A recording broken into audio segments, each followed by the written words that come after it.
Hey GT students, Jock here with your first homework assignment of fourth quarter. I recorded myself doing this, but it's got really shaky, so I have to do this online like this way. Question number 1. A uranium nucleus has 92 protons in the nucleus. Find how much electric force there is on a single proton some distance away.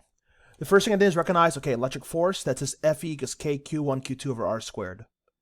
K is a constant 9 times 10 to the 9, but Q1 and Q2 I gotta find. 92 protons, I wrote that over here. 1 proton over here. 92 protons, I know 92 is how many protons there are, and each proton has a certain value, 1.6 times 10 to the minus 19 coulombs. Put them all together, and I get this is my Q1, 1.472 times 10 to the minus 17 coulombs. Q2 is just 1 proton. That's 1 times this number, 1.6 times 10 to the minus 19. So Q2 is at 1.6 times 10 to the minus 19 coulombs. Q1, Q2, I'll put them in here. And even though it says R squared and this says D, it's the same thing. They both stand for how far away these two things are. If you do it right, you get 5.33 times 10 to the minus 11 newtons. Cool. The second question was a little more complicated. Find the amount of electric field of the 92 protons on the single proton some distance away. Electric field is the letter E, not force, because that's force, that's Fe. Now there's two ways of doing this. I did both to show the same answer. The first way is I said E is F over Q. Field is electric force over the charge. But since there's two charges, we've got to be specific. This Q stands for the one that the field is on. The field is from the 92 on the single proton. So I'm going to put the single proton's value down here, and I'm going to put the force between them up here. Do the math, you get 331, 200,000 newtons per coulomb, a big field. I could have also done field is KQ over R squared, where this Q is not on, it's of. So I'm going to put the 92 protons in for this Q, because this Q is of the thing making the field.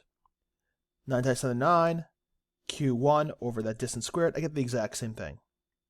This shows you have two different ways of doing it depending on what you're looking at. F over Q, we use the field on something. KQ over R squared, the field of something. Next up, number 2.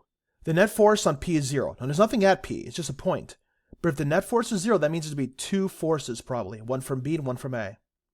And they got to be in opposite directions to cancel out. They can't both be the same way, otherwise you can't get 0. In order to have these two things be opposite, these two charges must be opposite. If B is pulling this point, A is repelling this point. So notice I have either plus or minus or plus. It doesn't matter which one's which, it just has to be opposite. 1, either A or B must be positive. Yeah. One must be positive, then one must be negative. 2, changing the charge at P makes it no longer 0. That's false. No matter what I put here, it's going to end up kind of canceling out mathematically. The net force here is 0 because these two things make a difference. If I put something light or heavy here, it doesn't matter.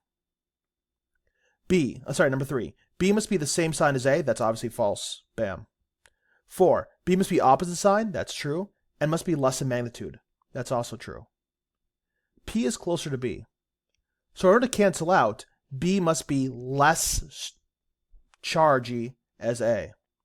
A has to have more charge than B because it's further away and to cancel out B's influence. That's why I get 1 and 4. Finally, number 3, in the equilateral triangle below, you're looking at the center triangle, okay? And there are charges, plus Q, plus Q, plus Q, plus Q, plus Q, minus Q you see on your paper. So what I did here is looking at the electric field in both cases. In which triangle is electric field in the middle? 0. Okay. I know that lines go from positive into negative. So at this point, this positive Q in the top left corner is pushing it this way. You see the arrow there. This one's pushing it this way, and the bottom one's pushing it up. These two down here, they cancel out their left and rights, but they add to their downs. You end up getting 0. So this will be the answer for letter A. If you look at this one, positive, positive, negative, this positive has a field going that way. This one's going that way because it's away. And the negative is sucking it in, which means you have a really big arrow down, a big strong field downwards. Negative, negative, positive. Again, this is kind of like getting sucked into the negative, sucked into the negative, sucked upwards. You get a very big, tall up arrow. And I did the same for these two.